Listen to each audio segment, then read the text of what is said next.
Boxing King Media in association with Boxer. Delighted to have with me one of the great trainers of the country, Baba Tunde Ajayi. Tunde, it's great to see you. Congratulations on the team win tonight. Yes, sir. Thank you very much. Yeah, another step in the right direction for young Joe. I'm very happy, man. Yeah. The credit to his opponent. He took a lot of punches from Joe, who's eager for that first stoppage. But as I've said to him, this is the learning stages. You know, you learn how to do certain things in your boxing career. So when you get to that level, you know how to handle it. So well done to Joe Kodua and well done to his opponent. What's next for Joe? I know it's just fresh, but we've actually got 2 dates for him, but he's been so active. I mean, he fought in what are we now? We're in August, so he fought July. Fought again tonight. We've actually got him penciled in for October, but we're going to look at it and see. 'Cause I don't want to rush too much. You know, the learning is in the gym, and you put what you've learned in the gym into the fight. So sometimes at this early stage, in the embryonic stage of his career, if you're making them fight, they're not really learning. They're not really learning. So I'm going to think about him. Your other charge, Anthony Yarde, returns back to the ring as well in September. Happy with the level of opponent? Oh yeah, that as I said, you know, it's not a pushover. It's not Ricky Summers. It's someone who actually it was muted. Ricky and Ant was going to fight a few years back. I think Ricky wanted a bit too much money, or maybe they've paid him the money now this time, because Ant's stock has definitely risen. But I respect Ricky Summers a lot. You know, I know he went a split decision with Dan Aziz, current British Commonwealth and European champion, but I know Dan just gave up the European to fight Buatsi. Points with Frank Bugaloni, been a pro for a long time, been boxing since he's a kid. And people like that who are very experienced, I take them very, very seriously. So it's going to be a good fight while it lasts, because we all know what Anthony brings. The fight after this, if Anthony and when Anthony is successful, is it who pays the most? Is it a world title? Is it trying to get another shot at maybe someone like Bivol this time around as well? We know there's going to be a mandatory call at some stage, but you got Buatsi Aziz winner as well, which will be a great British dust up as well. Absolutely. But you know me, bro. One fight at a time. It's always been that way with me. And, Anthony and Arthur Beterbiev just had one of the fights of the year. I mean, the year's still going, but that fight in January was, I think, in most people's eyes, one of the best fights on these shows for a very long time. And so, as a trainer and as a manager, I just want to take this fight, see how Anthony is looking. You know, please God, he shows everything he's showing in the gym right now. And then we see, you know, boxing can change in the twinkle of an eye. So I've never been one, and Anthony's never been one to start looking ahead. We've got to take care of business on the 23rd of September, and then we'll see where we are. I just want to go back to last week. Anthony Joshua made his ring return after a few months out, after his victory over Jermaine Franklin. He fought Robert Helenius. Before I ask you on your assessment of Anthony Joshua's performance, and we just want to read you a comment from Carl Froch. Okay. He did that in the last kind of 24 hours. He said... Are they still beefing? They're always beefing, man. I know Carl and Anthony is always beefing. They're both warriors, man. Carl said the following: that performance was awful. It was terrible. He was tentative. He was gun shy. He's not rebuilding. He's not learning on the job. He's 33 years old and he needs to be getting a move on with good performances. Deontay Wilder will be watching that performance, absolutely licking his lips. Well, Carl Froch is a respected warrior and a respected legend in British boxing, world champion, gone over to America and took a man's belt. So I respect everything Carl Froch is saying and everything he has said. The only thing which I'm not happy about, is that Carl knows what it's like to be in that squared circle. Anthony Joshua, one thing we do know is that Carl Froch has never faced the pressure Anthony Joshua has faced in his career as a boxer. And so when you're talking about the actual performance, it seems kind of like strange because he's a fighter, I'm a trainer. And one thing I know is that trainers and fighters see things differently. My opinion of the fight was that it was a good performance. It was better than the last. The biggest room is the room for improvement. Anthony Joshua improved. He got back that knockout streak, which for his self-confidence is great. And even though Carl was saying that Wilder will be licking his lips, we don't know the effects of Wilder from the Fury fights, because Wilder has only fought 2 minutes, 50 seconds since. That's the only ring action he's got. And if you're talking about going into fight with activity, the person who is actually got the momentum is Ajayi. Again, when you look at their records, Ajayi has boxed and beaten the more solid fighters. I was having this conversation on The Fight Is Right. It wasn't with my brother because he was at the fight. He was at the Ajayi fight. But I was saying, you need to show me the world champions that Deontay Wilder has beaten and knocked out. You need to show me them. Yeah, if you start showing me them, because from what I remember, he was struggling with Ortiz. Is it Ortiz? What's his name? Virgil? Luis Ortiz. He was struggling with him. I think the first fight with Bermain Stevenson, that went Stavern, that went points, right? Yeah. That was a 12-round fight. The resumes favours Ajayi. And yes, it is a rebuilding thing. Yes, it is a confidence thing with Anthony Joshua. But I am saying now what I said on The Fight Is Right. Anthony Joshua's mindset for Deontay Wilder would not be the same as it is or was for Franklin and Helenius. That fear factor is going to be in him, which is going to bring out a different performance in Ajayi.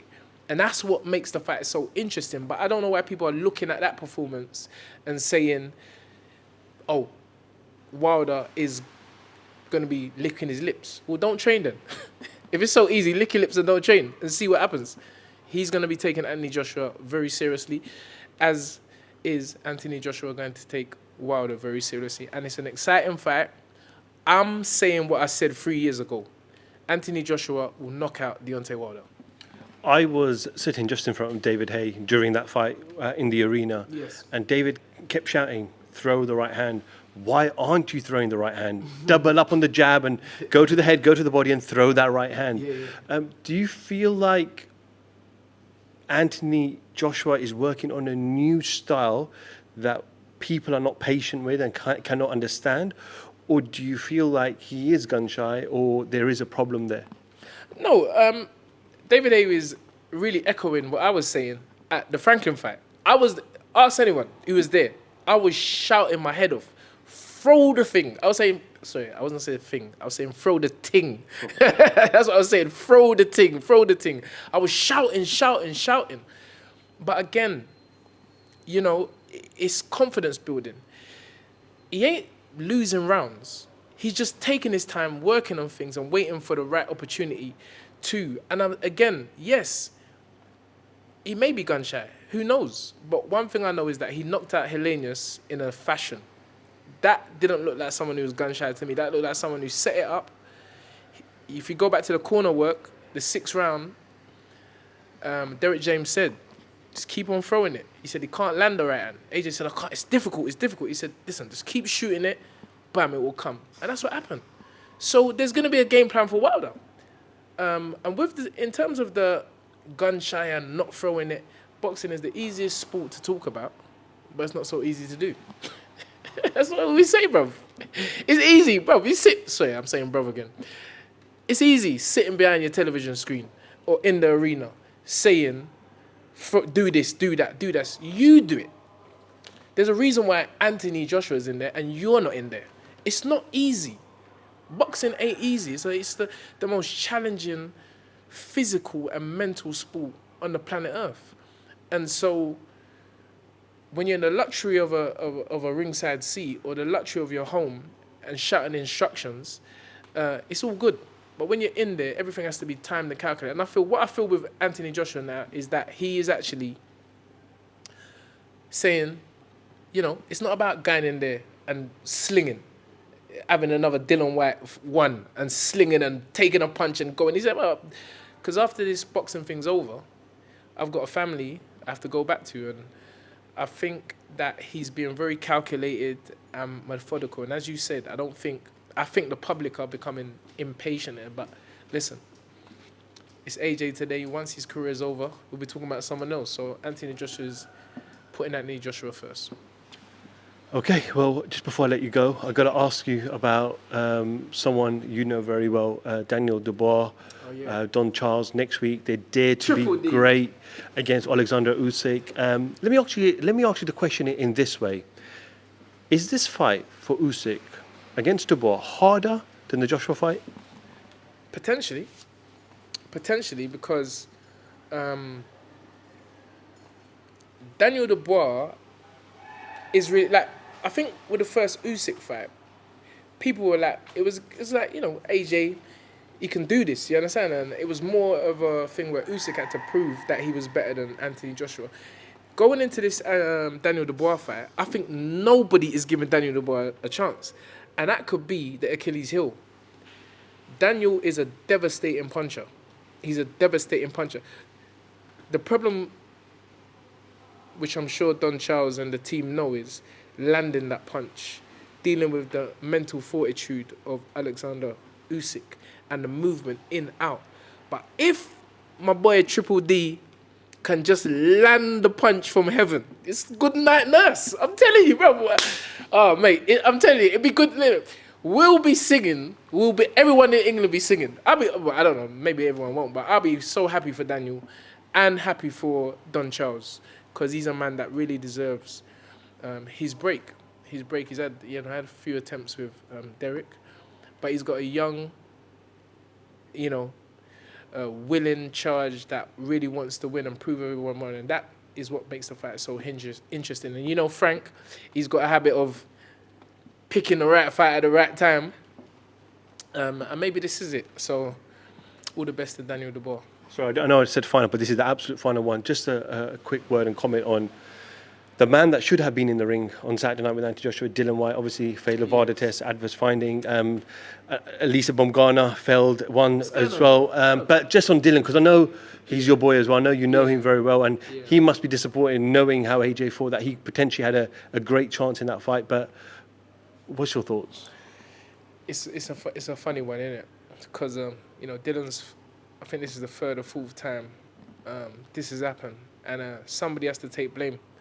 And I always say, you have to look at yourself and maybe look at the people that's around you, because if you're claiming you know nothing about these substances, then who's around you?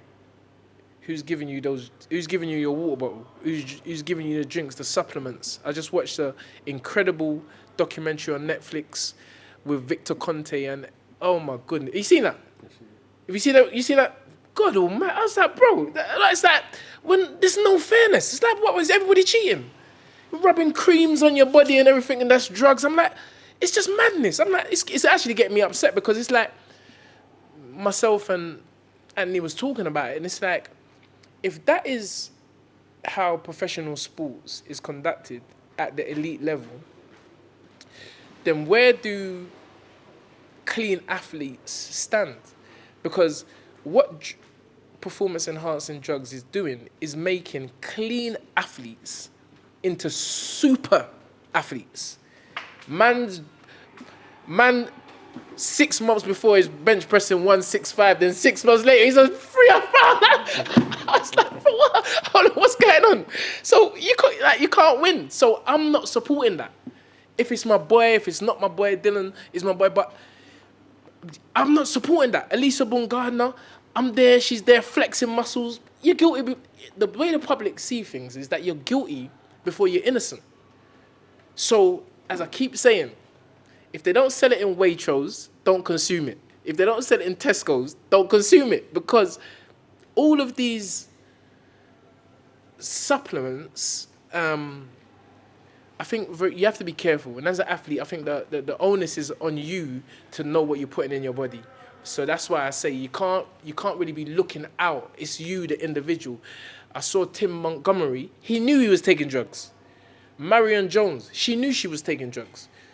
Barry Bonds, the baseball player, he knew he was taking drugs. So that means that the responsibility is with you. You can't blame someone and say, "Oh, I didn't know what I was taking," because you're being given these supplements, or injecting or rubbing creams on your body. And I feel it's a real black eye for boxing. You know, a sport that I've given my life to, that I love, and I just want to see fair competition.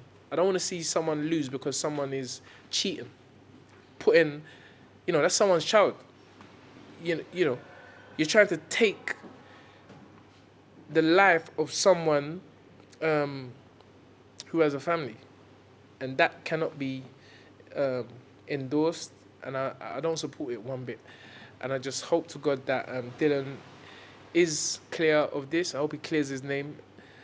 I hope no one in boxing is guilty of cheating, because the fundamental objective of professional boxing is to render your opponent unconscious. That's what professional boxing is. So if the objective is to render your opponent unconscious, and then you're putting more things in your body to do that illegally, which is not on any, VADA, BBC, British Boxing Board of Control. If you're doing that, it's just ban them. It's straight ban. There's no oh yeah, let me do this trial. Once it can be proven that this athlete, it's not a 2-year ban, it's straight ban, because it's life and death. That's what boxing potentially is. And very sad.